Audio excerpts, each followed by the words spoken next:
આજે પરમ પૂજ્ય સ્વામીશ્રીની પ્રાતઃ પૂજામાં એક નવોદિત બાળ કલાકાર આદિત્યભાઈ પધાર્યા છે.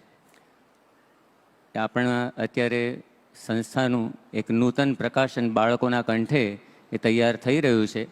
એની અંદર પોતાની સેવાઓ આપવા માટે જ અહીંયા સારંગપુર પધાર્યા છે.